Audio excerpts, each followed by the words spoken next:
Могоо жилийн өнгө болохоор ер нь элдв эрдэнэт хэмээх энэ могоо жил болохоор ер нь шорон өхрийн шинжээр их голчилж өнгийг одоо хардаг байгаа. Тэгэхээр энэ өхрийнхэн шинжээр нь харах юм бол жилийн дундуур жоохон гандуу байх төлөвтэй хур тундас багтай. Харин улирлын их буюу хаврын 3 сардаа өвс ногоо сайн ургах, хур бороо их сайн орох ийм сайн төлөвтэй байгаа. Харин бол одоо үр тариа хадлан бордоонд бол одоо бас амтны тийм хөнөөл гарах магадлал их эрсдэлтэй байгаа учраас энэ тал дээр анхаарна.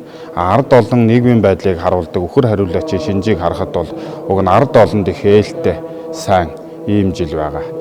Тэгэхээр бол төр бол одоо ард иргэдийг их сайн титгэнэ. Харин хэрүүл маргаан тэмцлийг их цээрлж байвал их одоо сайн жил болох ийм талтай байгаа. Ер нь бол энэ шинжээс бол одоо 60 жилийн одоо бас энэ өнгө байдаг. Тэгэхээр бол түрүү жил бол хилэнт их хэмээх луу жил байсан. Энэ жил болохоор тэр элдв эрдэнэт хэмээх могоо жил гэж байгаа. Тэгэхээр тэр элдв эрдэнэт гэж хэлж байгаа тэр одоо ёгт нэрийнх нь тайлбар дээр бол тэр хэрүүл маргаан тэмцэл тийм зүйлийг бас одоо цээрлж байвал улс оронд их хэрэгтэй их сайн гэж гарсан байдаг. За энэ жилийн тухайд гэвэл ер нь энэ могоо жил гарч байгаа учраас могоо жилтэй хүмүүс жил орж байгаа. За жил орж байгаа хүмүүс бол 13-ны жил 13-ны жил орж байгаа. Одоо хамгийн анхны хүүхэд 13-ны жил орж байгаа хүүхэд бол бие эрүүл мэндэд маш сайн онцгой анхаарж байдаг. Ялангуяа 13-ны жил дээр байгаа эрэгтэй эмэгтэй хүүхдүүдийг бие эрүүл мэндийн сайн анхаарад мөн бас одоо газар улсын хорлол хөнөөлөлд өртгөхөөс их сайн анхаарж авахгүй бол энэ бас эрсдэлтэй. Яагаад тэгэхээр одоо насан туршийн бас ужиг өвчин эрсдэд өртөгдөх магадлал их өндөртэй байдаг. Дараа нь бол тэр 25-ны жил орж байгаа хүмүүс ажил үйлсэд нь одоо саат дотор орох гэдэг учраас хиймэр одоо их сайн байлгадаг. Тэрний дараа чих 37-ны жил орж байгаа могоо жилтэй хүмүүс бол бие өвдөх юм уу гарц гарах эрсдэлтэй байдаг учраас энэ тал дээр өөрснөө маш сайн анхаарад бас 37-ныхаа тэр жилийн засал намайг маш сайн шамдаж хэлэх ёстой. Мөн одоо тэр 49-ний жил орж байгаа хүн сүлд их доройтдаг учраас амь нас эрүүл мэндэд их одоо бацад гарах гэдэг. Энэ тал дээр бас одоо маш сайн анхаарч заслаа хийлгэн. 61 73-ны жил орж байгаа настайчууд бол бие эрүүл мэндэд сайн анхаарахгүй бол бие өвдөх тийм эрсдэлтэй байдаг. За энэ дээр бол ерөнхийдөө хэлэхээр бол эрэгтэй хүн жилээ ухтахтаа ширүүн, эмэгтэй хүн жилээ нагахтаа ширүүн гэж байдаг. Тийм болохоор бол жилийн одоо эрэгтэй хүмүүс бол ухтуулаад жилийн өмнөөс засалтаа шамдаж явуулсан. Эмэгтэй хүмүүс бол жилийн одоо дараачаар буюу одоо могоо жилийн дараа морь жил гарахаар бас анхаарж явахгүй бол энэ жил дээрээч одоо нөлөө нь гарч идэг. Хэрвээ бол ухтах юм уу дагах тохиолдолд их ширүүн байдаг учраас энэ тал дээр маш анхаарах хэрэгтэй. За могоо жил дээр бол ямар харш жилүүд гарч ирж гэн гэхлээр хамгийн их тийм том нөлөө үзүүлдэг жил бол их харш байдаг. Их харш нь бол гахаа жилтэй хүмүүс таарч байгаа. Тэгэхээр ер нь гахаа жилтэй бүх хүмүүс их харшийн засалд сайн шамдана гэсэн. Их харш жил гарахаар бол ямар одоо нөлөө гардаг юм бэ гэхлээр хол газар явах юм уу, эрсдэлтэй юм хийх, аз туршсан, сорьсон зүйл хийхээр их тийм тэр нь бүтлгүүтэх юм уу, саад орох тийм өндөр эрсдэлтэй байдаг. Тийм болохоор ийм одоо үүлэн дээрээ өөрөөсөө анхаарад их харшийнхан одоо засал номонд шамдаж явуулах цохилтой. Мөн бол одоо тэр баг харшийн нөлөө бас гарч байна. Баг харшийн нөлөө бол бас их харшигаа бодвол илүү одоо гайгүй байдаг. Тэгэхээр бол тэн дээрээс бол одоо тэр харшийн нөлөөн дээр хамгийн их тийм тод нөлөө үзүүлдэг жил гэхлээр бол одоо луу жилтэй хүмүүст могоо жил их том нөлөө үзүүлэх байгаа. Яагаад тэгэхээр луу могоо хоёр ороолтно гэж одоо 6 шүн номон дээр бичсэн байдаг. Тэрийг нь бол одоо цагаан жил гэж хэлдэг. Тэгэхээр бол энэ жилийн тухайд гэвэл луу жилтэй хүмүүс их тийм сэтгэл санаа тогтворгүй, сэтгэл санаа хямруу, зовоох асуудал гарч ирээд дээрээс нь бие эрүүл мэнд нь одоо хямрах тийм өндөр эрсдэлтэй. Тийм болохоор энэ луу жилтэй хүмүүс бол энэ цагаан жилийн засал буюу сар болгоны шинийн 8 сар болгон одоо их манал манлын чог гэдэг номыг уншуулж байвал засал сайн болдог. Нөгөө талаасаа бол миний саяны хэлснээр сэтгэл санаагаа доктортой байлгах, бие эрүүл мэндэд анхаарах тал дээр анхаарал их цохилтой байдаг. За яг хав ер нь бол 220 мянгтай хүмүүс мянга гололж байгаа. Тэгэхээр бол энэ мянга гололж байгаа хүмүүс мянганы засалдаа сайн одоо шамтчих бол их зүгээр. Үүнээс гадна бол 33-ны мөчлөг гэж байгаа. Энийг бол одоо залуу хүмүүс маш сайн анхаарах хэрэгтэй. Яагаад тэгэхээр одоо ингээд зурхаа нэлээ хэдэн жил ингээ үзэж яхад 33-ны мөчлөг орж байгаа залуучуудын амьдралд их тийм том нөлөө гараад байна. Тэгэхээр энэ жилийн тухайд гэвэл 33-ны мөчлөг орж байгаа хүмүүс бол 1993 онд төрсэн дахиад жилдээ эрэгтэй эмэгтэй хүмүүс. 33-ны мөчлөг бол жил орж байгаа биш, хүмүүс андуураад жил орж ийн гэж яриад тэр бишээ. Тэгэхээр бол 33-ны мөчлөг яагаад одоо эхийн хий гэж хэлдэг гэхээр эхээс төрсэн суудал дээр эргэж одоо сууж байгаа учраас эхийн хий гэж ярьж байгаа. Тийм болохоор монголчууд ээжигээ баярлуулдаг дом хийдэг. Энийг мөчлөгийг засаж байгаа хүмүүс засал ном нь болохоор тэр 9 нөхдөд төмрөөр гүмэг гэдэг заслыг хийлгэл илүү сайн. Тэгэхээр энэ зан үйл засал ном хоёрыг өөрийнхөө одоо сэтгэлд хүрсэн хэмжээнд их сайн засаж одоо энэ жилийн ихээр энэ 93 оныхон дахиад жилдээ хүмүүс засаж чадах юм бол ирээдүйн одоо энэ жилээс эхлээд үлдсэн одоо тал амьдралын хувь нь их сайн болох. Өмнө нь одоо хүрж байгаагүй тийм сайн хүрч чаддаггүй байсан зүйлдээ хүрэх тийм сайн үр дагавартай.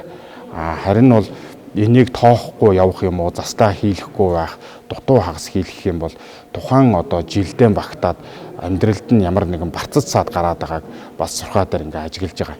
Тэгэхээр ер нь бол одоо энэ зурхаан ухаан гэдэг бол хин нэгэн ингээд гаргаад хин нэгэн ингээд томьёолоод ингээ чийшүү тэгчийшүү гэд хүмүүсийг айлгаад байгаа зүйл биш юм аа.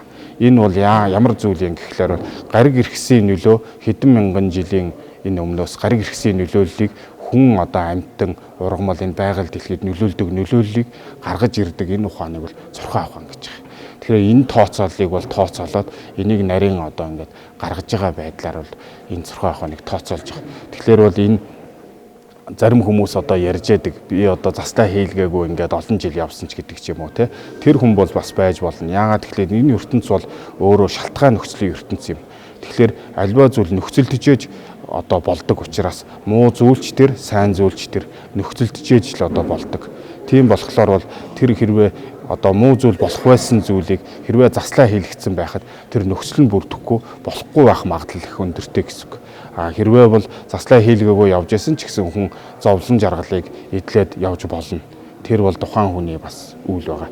Тэгэхээр зурхаан ухаан бол хүний амьдралд энэ гариг иргэсийн нөлөө яаж нөлөөлөх юм, энээс яаж урьдчилан сэргийлэх юм, өөрөө юуг анхаарах юм, ямар засал номоор засах юм гэдгийг л одоо хэлж өгч байгаа ийм зүйл.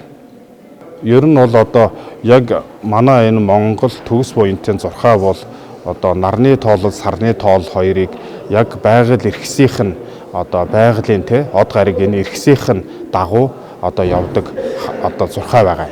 Тэгэхээр энэ зурхаа дээр бол бид нар бол энэ өдөр тасран, давхцсан, илүү сар гарна гэдгийг бол биднэрт бол угаасаа анханасаа байсан зүйл, тийм нийтлэг ойлголт те. Тэгэхээр энэ жилэл ганцхан ийм зүйл гараад ирсэн зүйл биш юм. Тэгэхээр бол шинийн нэгэнд тасарсан гэдэг зүйл дээр бол одоо жилийн их гэдэг утгаараа монголчууд бол тэр хамгийн ихний өдрөө зүг мөрөө гаргаад явах нь зохистой.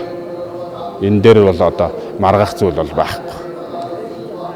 Тэгээ хоёрын гэдэг чинь тэр одоо яг ингээ шинийн нэгэн тасарцсан уу гэд бүр байхгүй болцсныг бол байхгүй болсон биш шүү дээ. Яагаад тэгэхээр сар дэлхийн хоёрын харилцаа хамаарлаараа бол нэг өдөр туулах байсан зам нь хагас өдөр туулж байгааг л зүгээр хар ухаанаар хэлэхэд хагас өдөр туулж байгаа замыг л тасарсан гэж одоо төгс уянт зурхаан дээр үздэг. Тэрнээс үе шинийн нөхөн бүр байхгүй болоод ингээ алга болсон гэсэн үг зүйл биш. Давхцж байгаа нь бол одоо сар дэлхийн хоёрын харилцаа хамааралч мэдээж нөгөө хоёр гариг иргэсийн туулах зам болоод өөрсдийнх нь хэлбэр хэмжээнээс нь хамаарад яагаад өдөр давхцаад байна гэхлээр нэг өдөр туулах байсан замыг одоо нэг өдөр хагастай ч гэдэг ч юм уу ингээд туулчихлаар чинь тэрийг чинь зурхаан одоо тооцоолол дээр нэг өдөр хагас гэж бичихгүй шүү дээ. Тэрийг бол давхцсан буюу 2 өдрөөр нь бэлгийн тооллоор үзэж байгаа. Тэгэхээр ийм одоо энгийн ойлголтыг бол одоо бас хүмүүс сайн ойлгоод одоо үзэх хэрэгтэй. Ер нь бол одоо мухар сүсэг, жинхэнэ сүсэг хоёрын ялгааг бол хүмүүс маш сайн ойлгож авах хэрэгтэй. Мухар сүсэг гэдэг нь бол хүмүүсийн үгээр ямар нэг одоо байгаа зүйлийг ингээд хүмүүсийн юм уу ямар нэгэн одоо өөрийнхөө ухаанаар шинжилээгүй гадны зүйлээс ингээд шууд аваад тэрийг одоо ингээд хэлж байгааг бол мухар сүсэг гэж байгаа. тэрэнд итгээд идэм үү тэрийг дагаж дуурайж байгаа мухар сүсэг гэж хэлж байгаа. Харин одоо хүмүүс бол тухайн зүйлийг ингээд яг ойлгоод өөрийнхөө ухаанаараа үнэн юм уу худлаа юм уу гэдгээ зөв шинжилээд тэгж одоо тэрийг одоо дагаж мөрдөх юм бол энэ жинхэнэ сүсэг гэж байгаа. Тийм болохоор бол бид нар бол энэ 6 ухаан, энэ жилийн засал ном, энэ зүйлүүдээ бүгдийг ингээд яг ямар хэрэгтэй юм, ямар нөлөө үзүүлдгийг энэ зүйлүүдийг ажиглаж явах хэрэгтэй. Хамгийн гол нь ажиглах нь их чухал. Эхлээд мэдэж аваад дараа нь ажиглаж явах хэрэгтэй. Амьдрал дээрээ ингээд ер нь юм ажиглаж яадаг хүн чинь их одоо сайн ололттой амжилт юм авах гэхээ ухаанаар юмд хандаж яадаг штэ. Бид нэр ажиглахгүй зүгээр хүмүүсийн үгээр явах юм бол тэр амин мухар сүсэг болчихж байгаа. Энийг одоо маш сайн ойлгож явах хэрэгтэй бүх зүйл дээр. Засал номыг одоо шиний эхэндээ уншвал их сайн байгаа. Ихэн сардаа тийм ээ. Ягаад тэр жилийн ихэн гэдэг утгаараа хооштой ингээд бас заслаа хийлэхгүй зарим хүмүүс явсараа жилийн сүүлд хийлгэж байгаа харагдаж байдаг. Тэгэхээр тэр хүмүүсийг харахаар нэлээд одоо барцад цаад гарцаа харагдаж байдаг. Тэгэхээр бол яг ихэндээ хийлгчүүлсэн. Яг 15-ндоо багтна гэдэг нь нөгөө бурхан багштай холбоотой. Бурхан багш шинэ 15-нд номын их тийм ирээд хувилгаан үзүүлж байсан, шидийг үзүүлж байсан, ерөөлтэй сайн өдөр учраас шинэ 15 дотор бүх хийдүүд өргөн дэлгэр хурлыг хурдаг байгаа. Тэгээ тэрэнд бол яг уншвал бол яг сайн гэж байгаа заавал албач байхгүй. Тэгтээ бол ихэн сардаа юм уу ихэндээ аль болох эртэл уншуулчихвал тухайн хүндээ их сайн байлгүй. Тэ ихэндээ одоо жилийн ихээр нөгөө болохгүй одоо мэдхгүй те нөгөө барцтай цээрлэх юма мэдэж аваад тэгээд засал номоо шамтчихвал их сайн болох. Тэрнээс өөр заавал тийм алба байхгүй. Цагаан сар шин гэдэг бол монголчуудын хамгийн одоо өргөн дийлгэр хамгийн одоо те их тийм дуртай сайхан баяр шүү дээ. Тэгэхээр бол энэ баяр бол бүх хүн одоо ах トゥ хамаатан садан ураг төрөлтөөгөө уулзаж удаан уулзаагүй энэ хүмүүстэйгээ учран золгож ярилцдаг сэтгэл санаа их сайхан болдог тийм баяр шүү дээ. Тийм болохоор бол энэ одоо уламжлалт баярдаа бол бүгд одоо сайн үгийг хэлэлцээд бүгд эв нэгдэлтэй сайн байвал тэгэл болж